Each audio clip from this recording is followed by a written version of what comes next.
Joy I Home. Hello friends, welcome again to my YouTube channel fact की दुनिया। आज हम ऐसे एक प्रदेश के स्वर्ण इतिहास के बारे में बात करेंगे जिसकी गठन में कहीं शूरवीरों की अवदान अतुलनीय है तथा इस प्रदेश की प्राकृतिक सुंदरता का तो क्या ही बात करें। बहती हुई नदियों, झरनों की आवाज़, तरह तरह के जीव जंतुओं के इस सुंदर प्रकृति में मलिन हरकतें, बारिश के मौसम में जीव जंतुओं की खुशी की लहर और प्रकृति के आनंद लेते हुए घूमना फिरना, बरसात के मौसम में प्रकृति से पानी की बौछार और लोगों की नौका में सवार होकर आनंद लेकर घूमना, हरा भरा चाय के बगीचे और पहाड़ियों के ढलान में चाय के बगीचों का सुंदरता आपके मन को मोहित कर देगा। ये प्रदेश न केवल प्राकृतिक सुंदरता में ही उच्च कोटि के स्थान पर है, इसकी स्वर्ण इतिहास सुन के तो आपको बहुत ही गौरवशाली महसूस होगा। दोस्तों, जिसकी स्वर्ण इतिहास के बारे में मैं कहने जा रहा हूँ वो न केवल मेरा दिल से भी प्यारा प्रदेश है, ये तो लाचित बरफुकन जैसे शूरवीर और देशभक्त की जन्मभूमि मेरा प्यारा आसाम प्रदेश है। आसामीज गामोसा और जापी, ये दो चीज़ बहुत ही अनमोल रत्न है। आसाम प्रदेश में अगर किसी भी व्यक्ति को सम्मान और आदर सत्कार करना है तो ये दो चीज़ भेंट किया जाता है। दोस्तों, मैं इस प्रदेश की फिजियोग्राफी पर एक नज़र डालना चाहता हूँ। शुरुआत में इस प्रदेश में दानव वंश की उत्पत्ति होती है, जिसमें पहला राजा महिरंग दानव होता है। इस वंश का अंतिम राजा घटाकासुर होता है, जिसका वध करके नरकासुर ने असुर वंश का गठन करता है। दोस्तों, नरक राजा विष्णु के वराह अवतार है, जो कि धरती से उनकी उत्पत्ति होती है, परंतु इन वंश का कोई माइथोलॉजिकल एविडेंस नहीं है। इन वंश के बारे में खासकर कालिका पुराण और महाभारत जैसे महान ग्रंथों में पाया जाता है। कहते हैं इस संसार में जब जब किसी का भी अहंकार बढ़ जाता है तो उसका निधन या पतन निश्चित है। इसीलिए नरकासुर का भी बहुत ज़्यादा अहंकार बढ़ गया था, इसलिए उसे श्री कृष्ण जी ने वध किया था।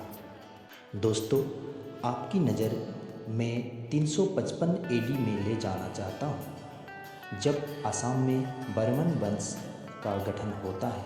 इसकी एविडेंस हमें समुद्रगुप्त के अलावा पिलार से मिलता है।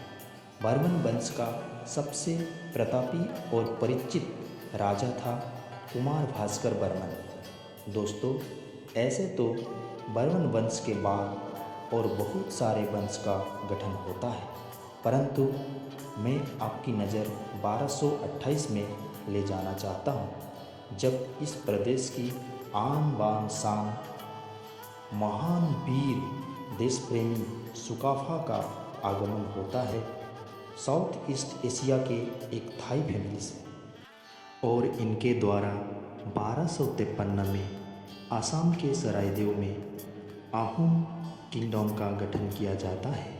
सुकाफा और इनके वंशज और इनके द्वारा किए हुए अवदान के बारे में जितना बात करें उतना कम है।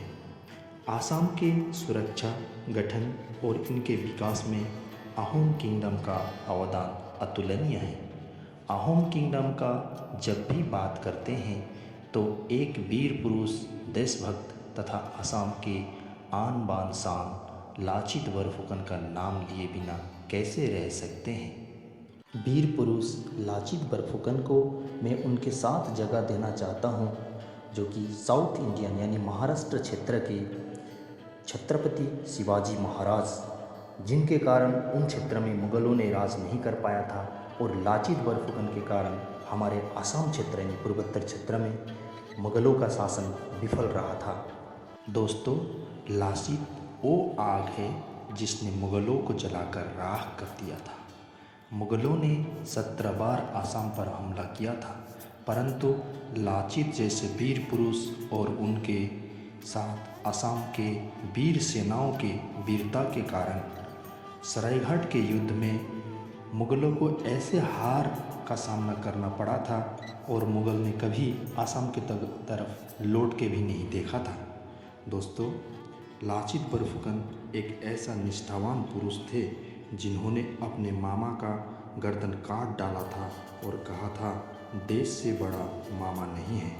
उनके मामा ने लाचित का दिया हुआ आदेशों का पालन ना करके युद्ध के समय में सोया हुआ पाने के कारण वो गुस्से में आग बबूला हो गए थे और अपने ही मामा का गर्दन काट डाला था। दोस्तों, ऐसे तो आसाम का स्वर्ण इतिहास बहुत बड़ा है, जिसमें कई वंशजों ने तरह तरह के फील्ड में यानी संस्कृति, आसाम के उन्नति और विकास के लिए कई प्रकार के काम करके गए हैं, जिसमें मैंने लाचित बरफुकन के बारे में एक शॉर्ट वीडियो के माध्यम से आपको बताने की कोशिश किया किस तरह से लाचित बरफुकन ने इस प्रदेश की संस्कृति और इसकी सुरक्षा में अव्वल दर्जे का काम किया था। दोस्तों, जिस तरह हर वीडियो के अंत में मैं एक कोट के माध्यम से वीडियो को समाप्त करता हूँ, आज भी देश के लिए प्यार है तो जताया करो, अपने लहू के कतरे को यूं न जाया करो, वीरों की वीरता पर जश्न तुम भी मनाया करो, उनके शहादत पर यूं न आंसू बहाया करो, जाओ सता सता नमन करे उन वीरों को जिनका विजय आज पूरे देश के काम आया है। दोस्तों, अगर मेरा ये वीडियो पसंद आया तो ज़रूर लाइक, शेयर और सब्सक्राइब करना ना भूलें। जय हिंद, जय भारत।